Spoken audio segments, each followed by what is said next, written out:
Okay, so this is gonna be my review of Southpaw, which I just recently saw, probably like half a day ago. Not a bad film. Definitely not a bad film. There was a lot of good stuff about Southpaw, and there was definitely some negatives about Southpaw. So jumping into some of the good things about the film, a few of the things are off the top of my head were the sound effects, which is usually the case with most boxing films. The sound effects are usually pretty good. Cinematography and the acting performances. I'm actually gonna start with the acting performances because that was a highlight of the film. The performances in this film are really, really good, especially with Jake Gyllenhaal leading the film, along with 50 Cent and Forest Whitaker. Definitely three solid performances in this film that make it very entertaining to watch. This is one of Jake Gyllenhaal's most physically demanding roles that he's ever done. And you could definitely tell, obviously, just from the trailers, how much working out and how much of a physical change he's undergone to play this role. His overall performance throughout the film is definitely one of my favorite Jake Gyllenhaal performances. So between Jake Gyllenhaal, 50 Cent playing his manager in the film, and Forest Whitaker playing his trainer when he's no longer considered a pro fighter anymore, it's a really good group of performances throughout the film. Overall, just Jake Gyllenhaal's performance in this film was solid.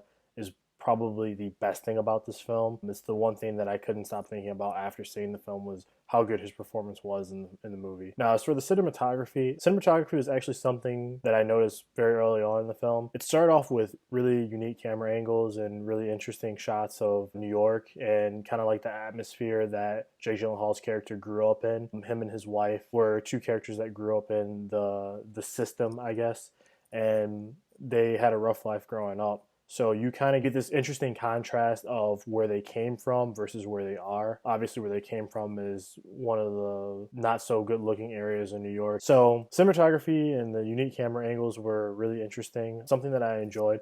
If I had to compare it to something like Cinderella Man, I wouldn't say it was that good, but there were some interesting, again, shots that were used throughout the film that kind of kept me engaged, and I kind of would just go, huh, okay, that's pretty interesting the way that it was done. As far as the sound effects go, the sound effects were definitely another big highlight of the film. Usually the case with most boxing films, I noticed, it's really hard to mess up the sound, at least in today's day and age. So my thing is if the sound isn't at least 110% 100% scale, then you're like probably a huge step behind with a boxing film in 2015 because I think the sound should always be top notch for a boxing film. That's one of the things that helps engage you in fighting films is the sound of the punch when you're watching the film. So if you don't have like that weighty feel to someone getting hit and it doesn't have the right sound effect to it, it's going to take you out of the experience anyway. So I think that kind of just comes with the territory. When you're doing any type of sporting film or specifically boxing, like the sound needs to be on point. And for this film, it definitely was. With the hits and stuff like that early on in the film, I will say, like, as far as the fighting goes, it was, you could tell at some point that the actors were acting, but for the most part, the fighting looked realistic. It looked real.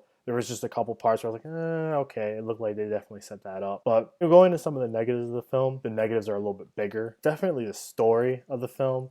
Southpaw doesn't do anything really unique or different from any other sport or boxing film that's been done in the past. Essentially, it kind of uses the same story and rehashes the same type of boxing redemption story. It was something that we've seen before. It followed all the same points in every other, kind of redemption boxing story. Fighter starts off on top, loses everything, has to regain it back throughout the film. It's essentially what Southpaw is without spoiling really anything at all. But then again, most of that was spoiled in the trailer. Another big negative that I had with the film, characterization, flushing out some of the characters' backstory. Early on in the film, Jake Gyllenhaal is seen with his family. It would have been nice to see kind of a little bit more of that in the film, a little bit more of him relaxed and not fighting and kind of like what his life was like when he wasn't in the ring. A lot of what we get is Jake Gyllenhaal post losing his belt, post being a pro fighter, and he's trying to regain that throughout the entire film. So I kind of would have liked to spend a little bit more time seeing like what his life was after coming out of the system with his wife. So that was definitely a negative that I saw in the film. I just kind of wanted a more fleshed out character. But